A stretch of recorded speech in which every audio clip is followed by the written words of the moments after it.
Okay, well, we've held steady at about 110. So I'm going to go ahead and get us started, and anyone who joins, they'll be able to catch up. So I want to welcome everyone to our first BGS Advantage webinar of 2024. My name is McKenna Sawchek, and I'll be your host today. I'm the Marketing and Communications Manager here at BGS Global HQ, and I've been a BGS member since 2016 through my graduate program. Just a few housekeeping items before we get started. We're going to do our best to answer questions throughout the webinar today, but please note any extra time that we have at the end of the presentation will also be allotted for a Q&A with our presenter, Keren. Along those lines, we ask that you use the Q&A feature at the bottom of the screen just to help keep us as organized as possible so we don't miss any of your questions. We do welcome any interactions through the chat feature, though, as you all are already utilizing. So please, if you have any thoughts, you can drop those in too. And please note that this webinar is being recorded and will be available via Career Central on our website in the next 1 to 2 days. All who registered will also receive a follow-up email with with a direct link to rewatch the webinar, but also any resources that we drop in the chat throughout the webinar.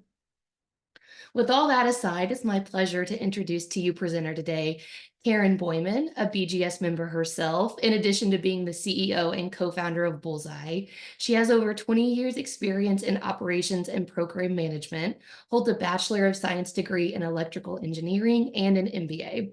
Keren's passionate about revolutionizing the job search process, and her mission is to dismantle barriers and ensure equitable professional growth through her work at Bullseye.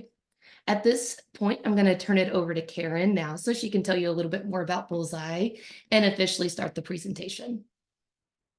Okay, thank you. Thank you, McKenna. Thank you, Meredith. Hi, everyone. I'm excited that we have so many people registering and joining us today.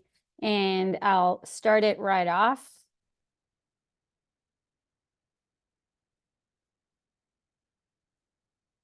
Can you see my screen, guys? We're good. Yeah. Cool. Great. So I'm CEO and co-founder of Bullseye. A little bit about me. As McKenna said, I have 20 years of experience, mainly in program management. I headed the program management office at Intel AI, and afterwards became director of program management at a local Bay Area chip startup, AI chip startup. And I saw many folks here from SF Bay Area, so high five, guys. I'm in sunny California, relatively speaking. I'm very passionate about helping job seekers, but overall resolving the inefficiencies in how we look for a job and how we recruit talent.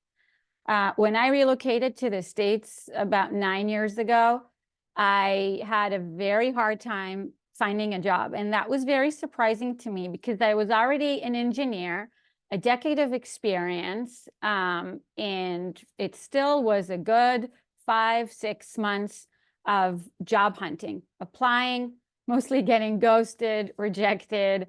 I'm sure you all know about that. I was also an immigrant, so there may have been some cultural or language barriers.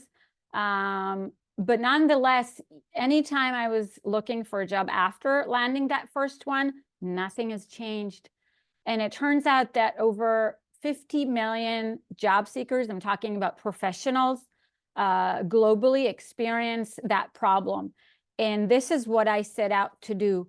This is something that is very dear to my heart, and I'm committing to changing this, changing the entire experience, changing the inefficiencies, as I've researched it as part of my MBA.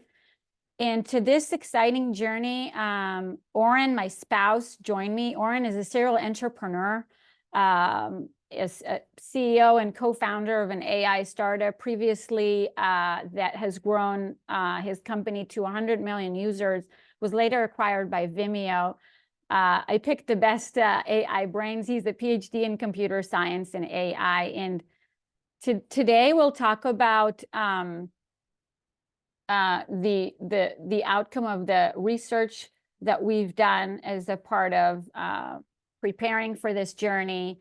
We've interviewed over 100 job seekers, recruiters, and hiring managers to learn about the inefficiencies, what doesn't work, before we even approach to try to fix it. We'll talk about a different philosophy that we have in terms of how we should conduct job hunt, understand what is a good fit, a good job fit for you based on the resume, analyzing your resume and a job description. And then we'll dive into what is a good resume template, and I'll talk about what good actually means, how to tailor each component of the resume, and then we'll dive into examples. And feel free to ask questions. Meredith is monitoring the chat, so don't want you to hold back until the end of the presentation. Feel free to jump in. So first off, recruiters spent, I've heard anything between 8 seconds to 30, but let's go with a 30. I don't know how much you can read in 8 seconds, but recruiters spend 30 seconds on your resume. The way they work is they get, 400, 500 applications per job posting on average. And then they take it pile by pile, and they spent over 30 seconds on your resume, mentally scanning against the job description. That means that they're looking for how well you meet the basic qualifications. Usually a job description has a basic qualifications criteria and then preferred. Now you have to meet, based on that mentally scanning, you'll have to meet most, if not all, of the basic qualifications, but the preferred ones are where you shine through. Think of it, this is how you get your bonus points. And what they're looking for is, when they scan this, they're looking for as much evidence as they can find for you meeting those qualifications, but also looking for quantified achievements. Quantified achievements, again, versus generalized statements. The resume should be formatted, and we'll talk about it in depth, not as a, laundry list of things. I did this and I was responsible for that, but also tell me about what was the outcome of you sitting in that chair, functioning in that role. What was the outcome of that? Were you saving money? Were you saving time? Were you growing a team? Were you raising money? Anything of that sort. So just to give you a sense. And so when we research this, the common practice of how people look for a job is mass applications, is playing the numbers game, or the spray and pray. It's known in many different ways. Thinking or believing that if I send more applications, that means I'm improving my chances of, being invited to an interview or getting the call back from the recruiter. We don't believe in that approach. We believe in the accurate manner of going through the steps, analyzing what is a good job fit, and tailoring the application and applying to those jobs only. So again, if we talk about, I'm representing Bullseye, but it's also talking about the philosophy itself. The philosophy itself is the quality versus the quantity approach, conducting a thorough job fit analysis, which you can do by yourself, and I'll explain how. Using a simplified resume template, tailoring the resume for each job description, and that's a lot of work. That's why people use a single resume, right? Paying a resume writer hundreds of dollars just to put together a shiny resume. But then again, that needs to be tailored for each job description. So that's still work. And using the STAR approach, which I'll explain later, for resumes and also for interviews. Job fit. So let's talk about that. Why does that even matter? So according to NACE, which is National Association for Colleges and Employers, research not surprising, obviously, employers favor candidates who demonstrate skills and experience directly related to a particular role, meaning you know, and when I talked with recruiters, I interviewed over 15 recruiters. They told me out of every, you know, 100 applications I get, over 80 of them, I'm just wondering, have they even read the job description? I'm not sure they even read the job description. So that's how it looks on the other end. That only means that if you are actually a good fit for the role and you demonstrate that in the resume, provide evidence, you're really increasing your chances of being moved through the funnel. Now, another research by TalentWorks even quantifies, goes a step further and quantifies what does favoring those candidates actually mean. So they say that meeting 60% of the job requirements, as they stated in the job description, doubles the interview chances compared to meeting just 50%. So just 10% in terms of meeting additional requirements really boosts your chances for moving through the funnel. Now, let's talk about what is job analysis now that we know that we need it, and how is that done, again, manually, how you can put this to practice yourself.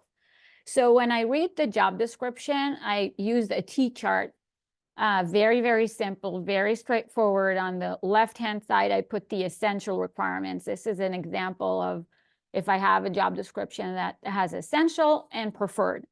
I put it all on the left-hand side, and then I go back to my resume, and I'm able to check. You know, I can either write this down or just check the boxes, but I can only check the boxes on the right-hand side of if I find material evidence in my resume for that. Specifically, if they're asking about Microsoft Office, there has to be either a bullet point somewhere in my resume that I directly point out and I link to that. I'm talking about this. This can't be hidden. You cannot count on the fact that a recruiter can, you know, read in between the lines, or even the hiring manager's limited time, limited attention span. We cannot assume, yeah, but I did this, so they must know that I could do that. No, they don't. If they write something in the job description, it's our role, our responsibilities to make this as clear as day as possible. I have this.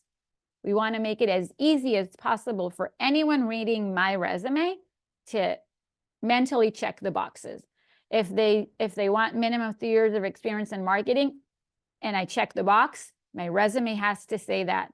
And along with that, the preferred requirements. This is, again, how you showcase yourself, how you go above and beyond, how you go, you know, above the noise level. This is, you know, you have to meet the basic requirements, but the preferred, as I said before, are your bonus points. Now, if I look at this and I try to quantify, okay, I try to give this a number, how well is my fit? Think of each one of the basic qualifications as, you know, equal weights. They're all worth whatever number of points to get to 100. And then each box I check is roughly, you know, worth that number of points. And if I get to 80% or above of the basic qualifications, and I meet maybe some or all, obviously, of the preferred, I'm a good fit for that role, and I should go ahead and apply. Now, this is, you know, not obviously not science, but this is how recruiters recommend when they scan the resume. This is what they want to see. That's the minimum, you know, bare minimum that they're looking for to say, yeah, that's reasonable. This is a person I want to talk with. You know, I want to pick up the phone. I want to send an email. I want them to be interviewed, so and so. Any questions, by the way? We do have one that's come into the Q&A so far. So this one's from Carl. They asked, what about keyword stuffing? So I think this was in relation to a little bit earlier in your presentation, Keren. They hear that that many use these to push past the AI ATS systems. Yes, that's a great question. I'll touch upon this in a few slides. Thank you. So this is just to give an example of analyzing a job fit using using our product, which is still in development. It's in private beta. I'll talk about it later. But this gives you a sense of how objectively the software does that. So it reads the job description, it reads the requirements. In this case, there are only basic qualifications. Nothing is like a bonus point or preferred. And then it points out areas, checks the boxes of where you do meet the requirements, but then points out areas or gaps in that it says, hey, you know, this is a real example, by the way. They're looking for design patterns and JavaScript knowledge and front end, so and so. And you have these, and then it starts talking with you in order to gain more information. You're using programming languages, but I see no specific evidence of knowledge in front-end performance optimization techniques, such as what they're asking about. So then you start talking with the software, add more information, and everything is aggregated and stored and then fed just in order to rewrite your resume completely tailored for that role. But that's an analysis. This is just an example. That's an analysis you can potentially do yourself. Just pen and paper exercise. Okay, so just to recap on this, run the job fit analysis using the T-chart, assume equal weights for each one of the requirements, identify the gaps. If you find a gap, go back to the resume. That's about the tailoring part. Go back to the resume and add the relevant information that they're asking about. Then rerun the job fit analysis, and if you meet 80% at least, then that's a good fit. Go ahead and apply. Let's talk about resume templates. And first of all, someone brought the ATS, right? So ATS is an applicant tracking system. Usually, I'm sure most of you know about that. This is what employers use to as a container to store all of the applications they get for each job description, and also track the candidate through the funnel, the candidate experience through the funnel, and so on. But ATSs are also a tool in which recruiters can use to filter out candidates by keywords.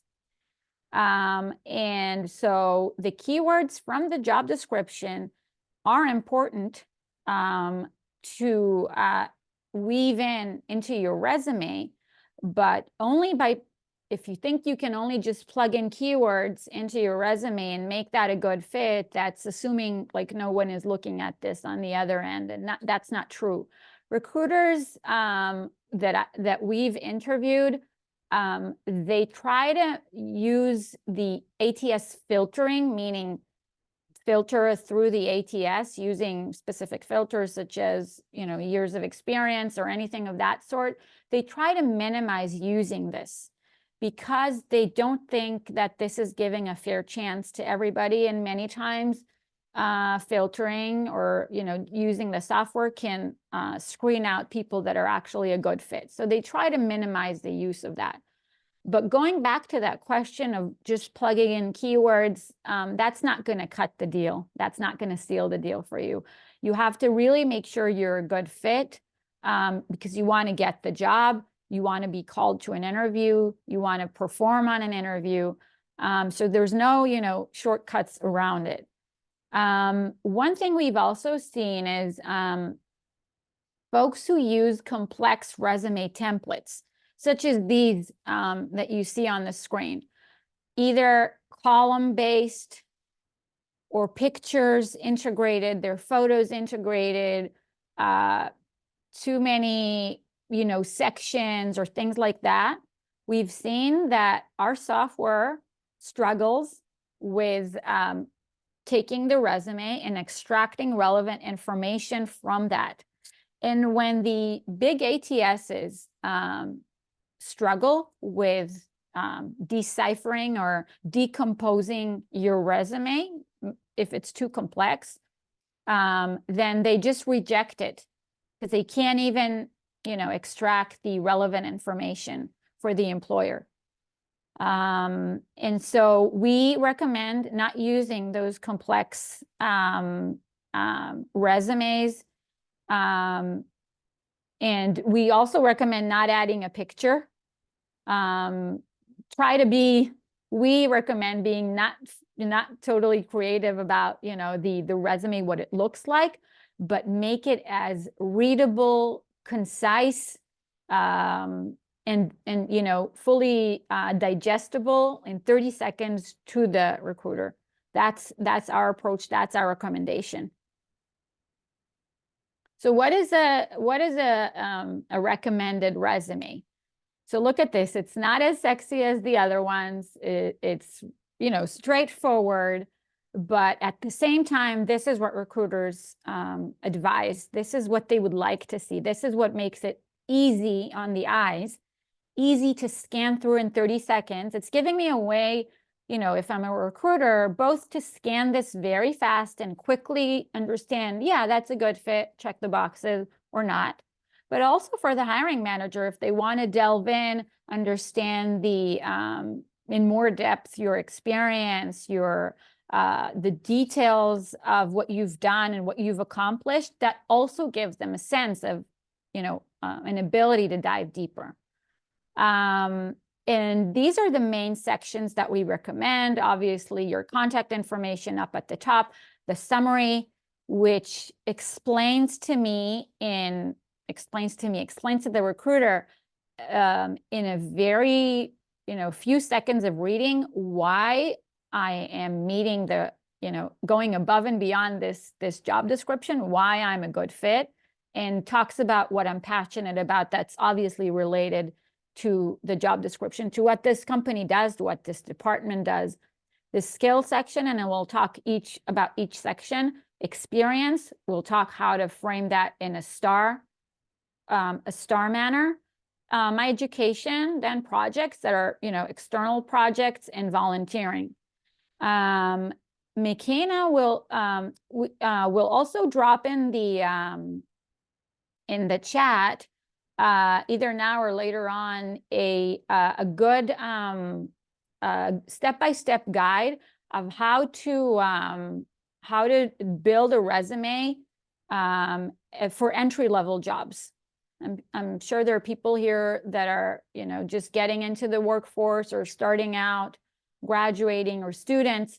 And so we advise to use a lot of the assets that you have, even as a student, or internships, to how to build that into your resume. So there's a good guide for that as well. Okay, so that's a template that we recommend, and there's also we can also help you get access to this, like a simple Google Doc template. So ideally, this would be the summary section would be 1 to 3 sentences long, and I'll show examples. That's the number of words, roughly, easy on the eyes, easy to read, using active language in a confident tone. And talk about this in first person implicit. So avoid using I did this, I did that, I accomplished this, I accomplished that. You talk about yourself as an accomplished individual, passionate about XYZ, or proficient. Use these words, active language, and a confident tone describing yourself. Right, so how do we go about this? We're talking in the summary section. We roughly understand, you know, the scope of this, 3 sentences top, but how do we do this? So we go back to the job description, the one that we found a good job fit analysis for, and we look for what is the job title they're looking for, what is it that experience they're looking for. If it's like a sales team leader, they want minimum 5 years of experience. I'll say in my tailored resume, a sales expert with over 5 years of team leadership experience. That's just one sentence out of a few. If, again, I go back to the job description, analyze another element, which is the context. What industry are they operating in? What is their work environment? What are the hints I can pick up from the job description? So this, for example, is an early stage startup. obviously fast-paced tech startups. So I need to adapt my language to this. So I would say passionate, hands-on sales manager with a decade in tech world and startup environments. Obviously, if I have that relevant experience, but play along what they communicate, what they hint through in the job description. Let's go to see education and certificates. They want a program manager with a PMP, a program management professional certification, and a bachelor's degree, electrical engineering. So I would say certified project management professional with a BSc engineering. Okay. And then there's areas of expertise, which you can look into that. And then I'll lump all of those elements, which I have addressed against the job description, into the tailored resume, into the tailored section. And I'll show an example of that. Now let's look into the skills section. We got the summary, the skills, and then the experience. The skills section. So the way you'd go about the skills section is you don't want to overwhelm, and I've seen that many, many times, overwhelm with a ton of skills. Again, going back to the keywords question, I try to push in as many skills as I can. Overwhelm, that's not what they're looking for. Step one, identify the key skills from the job description. Okay, I go back to the job description. I highlight what's important to them. And we're talking here both the hard skills, tools, right? Such as in this example, HSD, HCD, design, all of these. And then I also highlight the soft skills they're talking about. It's always a mix of hard skills and soft skills in the job description. So an ability to work in multiple projects in this example, fast-paced environment, communication is key, working with enterprise businesses, so and so. I highlight that. I understand, okay, this is what they're looking for. Step two, I choose which skills to highlight in the tailored resume. I pick only the skills that I have that are relevant for this job, what they're looking for. And then I can try to group them by similar skills, and I'll show what that means. And also the order in which I mention them is also important. Okay. So in job descriptions, in requirements, you'll see that it goes from the most important to the least important. And that's why the preferred are usually mentioned at the bottom. That is the same way I will order my skill list. So here's an example. This is how we recommend of going about this. Mention not more than 8 skills that are relevant for the job, but also you can group them. So you see here the JavaScript framework. These are multiple frameworks which this person or the job description asked for. So that's how I can also group them. And I can either put them in column or can put them in rows. Rows can be, if I put it in rows, it can be many times, cumbersome, too congested to read, and the person who's reading that may lose attention. So we recommend going with the columns, but both ways can work. Now that we know how to tailor the summary part, the skills part, let's talk about the experience part. So again, we talked about the recruiter going into the experience section. They're looking for, tell me about your quantified achievements. What have you accomplished? If this wasn't you in the role, if I choose you, what can you bring to the table? So always try to use the, concise, specific statements as measurable as possible, so I can also benchmark you, the candidate, against the next application that I'm going to read, or whatever number of applications I'm going to read. Tell me how you go above and beyond what we need. So if you reduce bug throughput time, that's a software engineering example, but you reduce bug throughput time by 30%, that's a metric I can understand, I can relate to. Or You are growing revenue in the company that you worked for as a sales manager by 50% over X period of months. That's also quantifiable. If you're able to cut costs for my organization by 20% through implementing methodologies XYZ or trying tools, you know, coming up with a suggestion of tools and trying them out, that's huge. So talk in numbers. Not every bullet point has to be using numbers, but try to talk in numbers as much as you can. Many times people tell me, you know, how can I, you know, I did administrative work. How can I, you know, translate that into numbers? You can always translate this to numbers. You can also make, you can always make your deliverables, your achievements, your contribution, you can always make that quantified, measurable. How? For example, you accomplished something in half the time than before because you utilized some new tools that came about.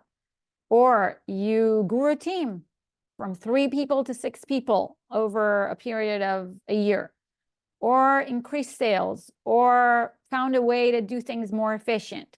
Just try to put that, and this is what the STAR method is all about, helping you take you through a step-by-step way of thinking that also serves you in the interview.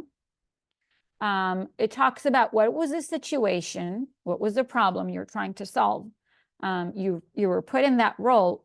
What was it for? Like, what was the issue that we're trying to achieve here that you came about to solve? What was the task? Or that's relatable. So the situation is like the background, the context, give me, you know, the context of the maybe the industry or the group, the specific group in the company. And the task was, what were the challenges? What are you trying to solve? The action is what you actually did about it as an individual. Did you research to find other ways of going about? Did you partner with organizations? Did you try other ways of solving this? What did you do about it actively? And then the results. What were the, again, we talked about this, the quantifiable results, benefits, savings, rewards, improvements, recognitions, you name it. Now, this can be applied to anything, even to, you know, an internship, to a volunteering experience, to a side project you're working on. You tried to solve a problem. This was the context. This is what I did about it. And these were the results in either in time, I was able to develop the solution in half the time, or things of that nature. Any questions about this, by the way? Yeah, Karen, we have had some questions come in. So I'm going to start from the top and we'll just kind of run through them. So this is from Danny. When it comes to Microsoft Office, how common is it that companies ask for that specifically written out? If I have 10 years of experience with bullet points describing a data analysis project, would it be sufficient proof that I know Excel, or is it or does it merit a whole extra bullet point somewhere in your resume? Yeah, good question. I think it's alluding, this one. Many times I've seen that employers ask for things that may be pretty evident from your work, but they're still asking about it, such as the MS Office. I would find a way to integrate it if they're specifically asking about it, because think of it, the job description is, think of it as real estate. They have to use their real estate efficiently, same as we have to use the resume efficiently as a real estate. So if they actually spent, you know, time and thought writing about it, yes, you have to find a way to address that, even though it could be completely evident from what I'm saying that I am proficient in MS Office. Yes, find a way to talk about it, either on the skills, on the skill bullets, or in the experience bullets. Find a way to address that. So this one's from Josephine. In the case where you're switching your career, but your previous experience in it lets your product or says product management, but you want to switch to data analysis since the work experience is in product management. And how do you show that you're a best fit on your resume for a new role that you're looking for? Yes. So career switching or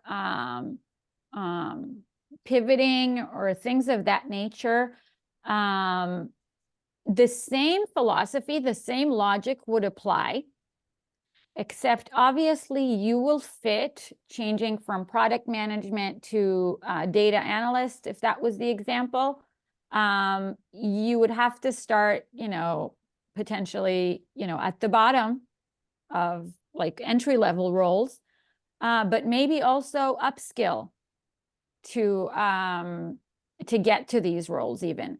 So when you go about analyzing job descriptions for the role that you're looking for, try to see if there are any gaps compared to your resume that you see as a pattern coming again and again and again, in the new role that you're looking for.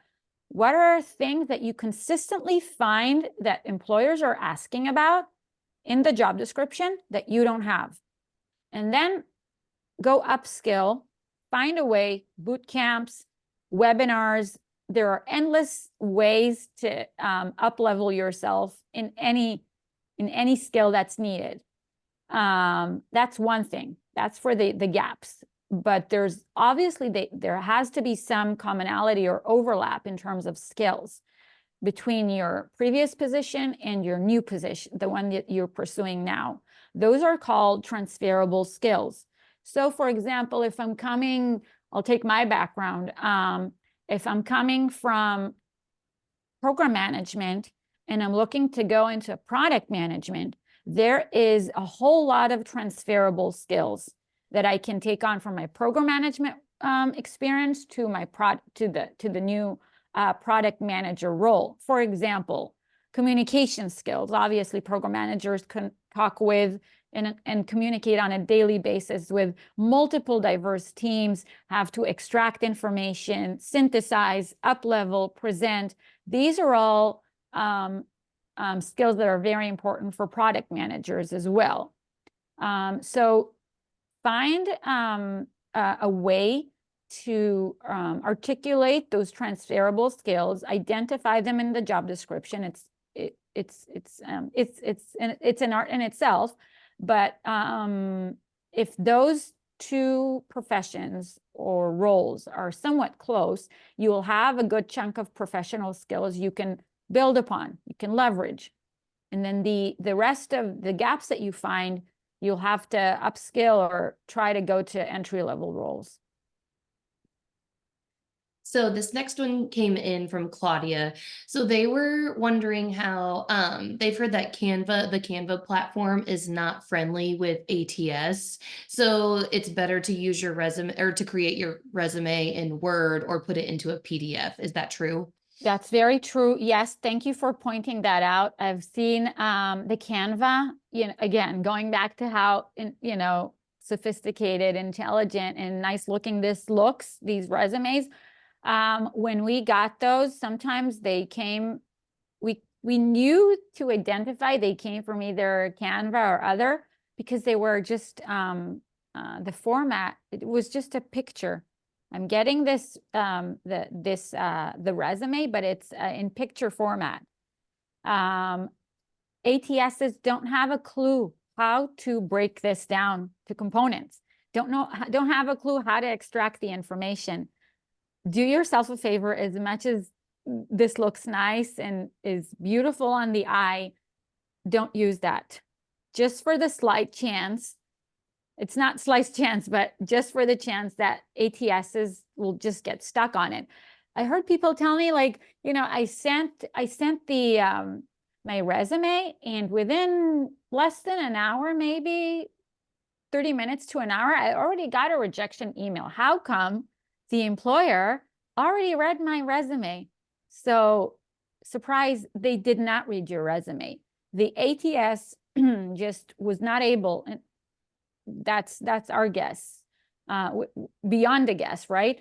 The ATS was not able to handle your resume for some reasons. That's why we always recommend going with the simple template, Word, PDF.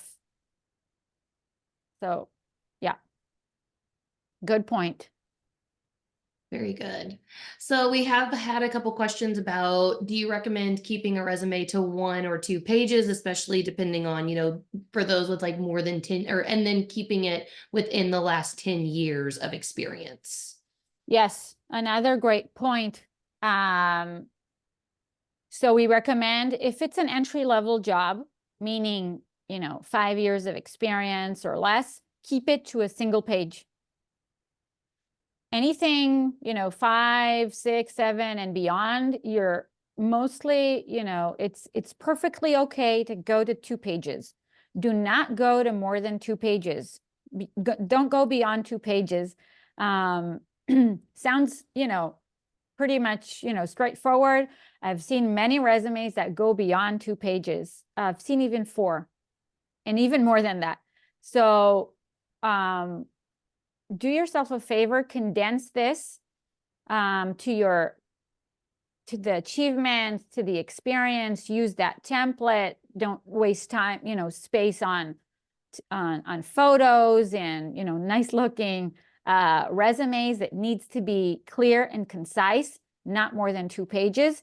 But also I would recommend the order is also important because it aligns well with how recruiters and hiring managers like to digest that information. Very good. Well, Keren, we do have some more questions, but I know you have some more of your presentation, so I want to save these for the end and continue Yes. to Yeah, drop yeah. your questions into the Q&A, and we'll do our best to get them answered. I just know Keren has some really good material to continue to share with you all. Yes. Okay, so just an example of like what would the STAR format look like, or it's sometimes called problem solution result, the PSR format. By the way, you can read about this on our website. We explain with a guide how to break this down to each and every steps. We give, many examples across many professions. So I hope this can help beyond just this example, but let's look into this. Color coded are the problem, solution, result, and how that I take those components and build a sentence or a statement around it. So facing 20% end of year sales deficit or decline, which is the problem, not stating the problem. Spearheaded, again, I'm not saying I spearheaded a targeted marketing and dynamic pricing overhaul resulting 25% boost in sales volume over a quarter, right? So giving the context, the problem, and the outcome. Obviously also how I did that spearheaded targeted marketing and dynamic pricing overhaul. Addressed a critical funding shortfall, renegotiating key customer contracts, adjusting business strategies, and this doesn't have or less of a quantified achievement, but securing a pivotal funding round in 10 days. So that's pretty impressive. Challenged with doubling sales output in response to increased demands, implemented process automation, team expansion, achieving 50% rise in sales activities. So these are all examples. You can either use percentages, but again, not overwhelmed with percentages. Try to drop it here and there. Either percentages, time frame, like I cut this from a year, like, or 6 months to 6 months or so, or use dollar amounts. Reduced costs by 20%. Negotiated bill of materials, got it to 20% less, or things like that. So use numbers. Not every bullet point has to be with numbers, but give me a sense, like give the recruiter a sense of, you're put in that role, how fast you can move about, and what are the accomplishments you can achieve. Let's now look into, promise to talk about our private beta. This is what our private beta example looks like. And what we have here is we've analyzed one of the participants, the resume of one of the participants in this conversation. I hope you're here. We've gotten their resume and a few job descriptions that they want to apply to. What we see here is a job fit analysis, same as we were talking about before, for each one of those roles. And we can dive into, one thing I wanted to point out is that you see that with a single resume, you think you can apply to all of them, but it turns out that, I'll make this bigger. Turns out that you have different percentages in terms of matches, pretty diverse, would say like 65%, 64%, but all with a single resume, meaning you'd have to tweak your resume against each and every job description differently. So this one was for vice president at Mizu.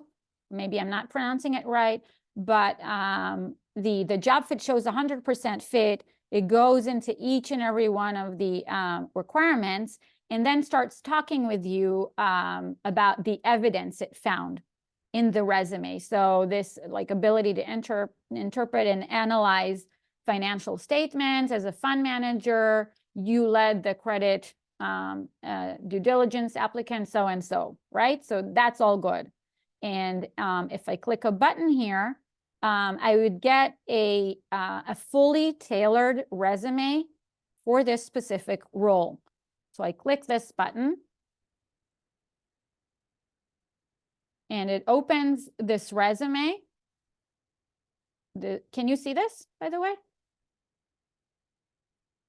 Yes, we can see the Perfect. resume. Yeah, so we removed the name, but all the other, all the experience, that's all based on the person's resume. So here you see the summary statement tailored. You'll go back and check, and you'll see that it has the components of what they're talking about, the work environment, all the elements we talked about, what you're passionate about, that's in alignment with what they're looking for.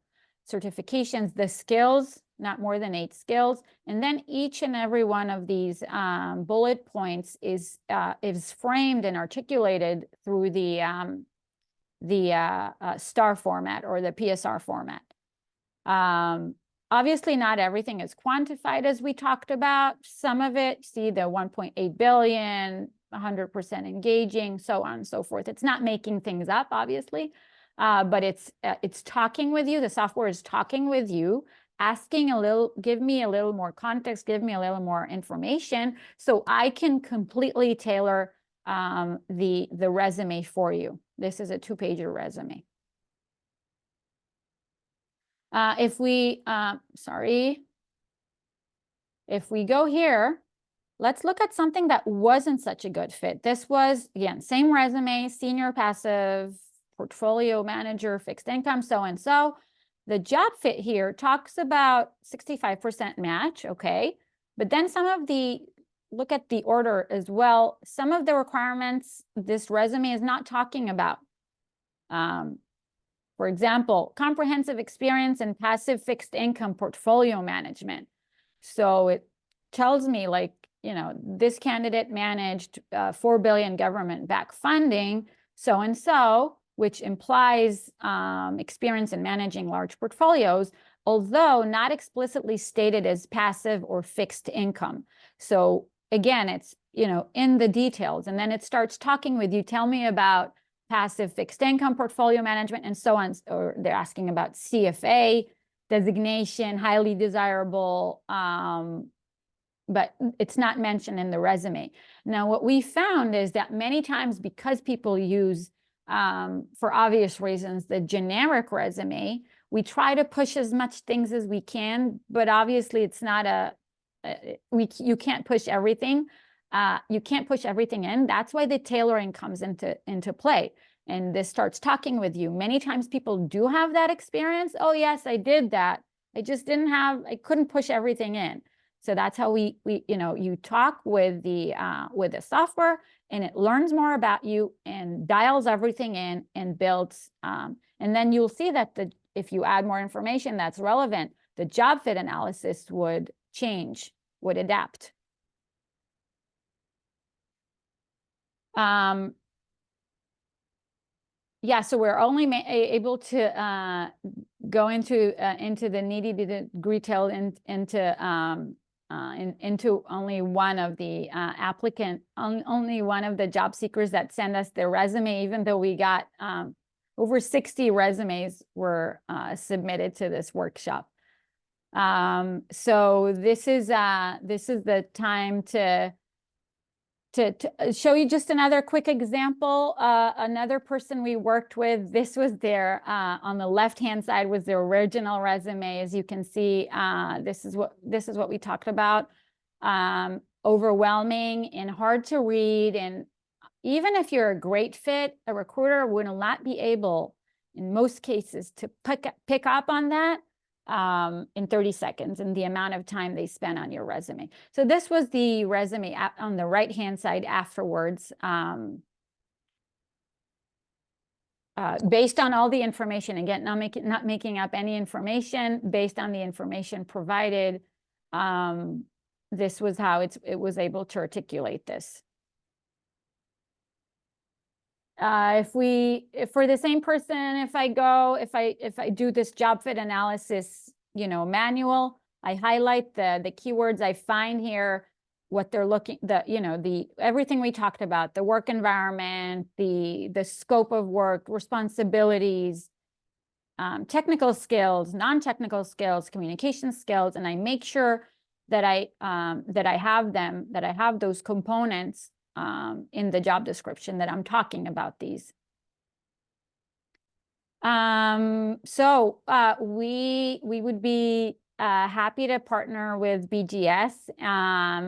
And once our private beta is launched, which is a matter of weeks, 2 weeks from now, we'd be happy to partner with BGS and help you guys. We'll talk later about exactly how. But with those 2 key features that I mentioned and that are part of the private beta, the deep job fit analysis, which is personalized conversation to gather more insights, and then recreate the resume, rewrite it for each specific role in a customized manner. Thank you. I hope this was helpful. By the way the Q&A is blowing up right now, yes, Keren, I think everyone has a lot to take away from the webinar. And as long as we can take another like 5 to 10 minutes to answer some of these questions, Sure. I'm gonna run through them. A question that I've seen come through a lot has to do with seeing templates of resumes. Does Bullseye have any resources that we could send out that kind of just includes templates, or maybe a resource that you work with at like a third party that we could send out? Yes, we will. Yeah. We'll provide all the information, all the templates, and we'll send it out to you guys. Yes. Perfect. Then I'm gonna kind of switch over to some of these other questions here. This question has to do with columns and hidden tables. So can you use columns to write justify, such as in the example you have the location on the right? So basically, does a table or a column throw off the AI or it's the ATS? The ATS. If a table or a column. They use the language of both. Yes. A hidden column or a table, I think is what. Again, when you're applying for a role, you don't know, you can guess which ATS is going to meet your resume.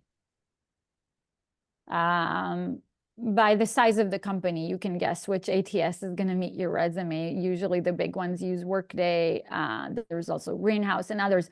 But I would say you don't want to gamble with your resume, and I would not use tables at all in the Okay. resume. Yeah, that's good to know. Columns are, a maybe. Yeah, you can do that. It's less of a risk, but avoid tables completely if you Okay. can. That's good to know because they did clarify in the chat that they were meaning a table, like a hidden table. So thank you for addressing that. Yeah. This one, another question. So for them to add a project section would require that they go over what they were told is like the 2-page limit. Is it okay to go to 3 pages with the last one being projects and business impact? Or is it really important to stay pretty condensed? It's important to stay condensed. 100%. If you want to elaborate more on the projects, just put a link or a QR code or something. Just put a link in there. Not even a QR code. I would just put a link. Learn more about my project. It's very common for software developers, for example. They work in GitHub, and there is endless amount of code there that's relevant. And hiring managers go on GitHub and look at what these people have done. That's an open source community, and they see how much they contributed, what were the nature of the projects that they've done. So that's applicable to any, profession that you're pursuing. There is, there's always your LinkedIn profile, which you can get a, wider aspect of this person. So it's very common very acceptable to put links in there, but don't go over the 2 pages. Okay. Oh, I didn't address something. I think you asked about this. If we have over 15 years of experience in general, right? Many times employers want to see that only as, that's how we recommend as well, only as your role and the title. So you don't go into details, anything that's beyond 10 or 15 years of experience. Something that you did 20 years ago could be relevant for today, but everything you've done, afterwards built on top of that. So what you would do if that experience is so relevant, find a way to integrate it, to plug it in to the skills section and to the summary section. But you don't have to go into details and elaborate and take up space for things that you've done 20 years ago. Okay, just mention the title. That's what our software also does. That's how it does. It highlights also only the 10, 15 recent years of experience. Okay. Yeah. Good to know. So another individual asked, just to clarify, is it important to include dates of education? They've lately taken that off. You see, yeah, that's a gray area, but if this was like, if you have a work experience of over, 10, 15 years, obviously your education preceded that, you don't have to put the date. If it's recent, right? Recent grads, obviously 5, 6 years of experience in the workforce, yeah, that makes sense to put it on there. But anything that's recent, anything that's like, 15, 20 years ago, it's less of a, you don't have to put it in there. Perfect. I'm just letting everyone know I'm answering some of the questions just via checking out Bullseye's blog. That's very robust, and I'm dropping in links to the Q&A to save us some time. But it's definitely a resource that we'll include in the follow-up email, and I encourage all of our members to check it out and see if it can answer some of your questions. So here's another one. What's your take on decreased level of detail as you go back further in time? So you've kind of answered that, and you're pro doing that because your experience seems to build off of your past, correct? Exactly. Yes. If there are any really key things that you want to highlight from your experience 15 years ago and beyond, make sure that you find a way to highlight those on the skill section and on the summary section, which are giving me an overview of what you're capable of what you're about, what you care about, what your interests are, you know, what you're passionate about, obviously in relation to this company. I won't talk about, I'm passionate about X, but they're doing Y. That doesn't serve the point. And so find a way to integrate, to build that through, talk about those achievements, but in a more, you know, cohesive manner under the summary and the tailored skill section. Don't go into details in the bullet points. Okay. This one was an interesting question. So have you seen any success or trends with like naming conventions for your uploaded resume PDF? Naming conventions? So like if you do like McKenna Sawcheck dash the name of the position that you're applying for, or is the name or the how you save your PDF, is it really relevant? Basically like your name of the document. Yeah. So you see, once it goes through the ATS, they don't see the name at all. Okay, that's very interesting and an easy answer then. They don't see if no, but it's a different answer if you're applying to a startup. Startups, small companies, you know, under 50 employees or so, they don't have any ATSs whatsoever. It's too expensive to invest in. And you don't have a recruiter actually working full time to gauge all that through, right? So, so maybe in that sense, it would be beneficial to just put your name and the position, right? Go about that, like pretty simple, straightforward, so that the name sticks in and it's clear when I'm opening the file, it's for this position if I save it. Or I download this, obviously, right? But for bigger companies that are using ATSs, they're completely blind to the name of the file. Now, if you're using referrals, that's a different conversation, which we didn't touch even because just limited time. But using referrals, they do forward that to the hiring manager. In this case, yes, use the name and the position. Okay. You're applying for and the name.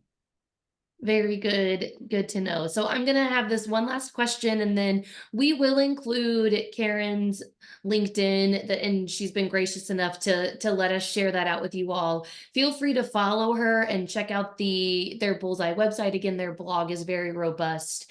But here's the last question we'll answer and then we'll wrap up. How valuable are things like the LinkedIn learning certifications and really any webinar or boot camp that people participate in? And how do you highlight them on your resume if you're trying to upscale?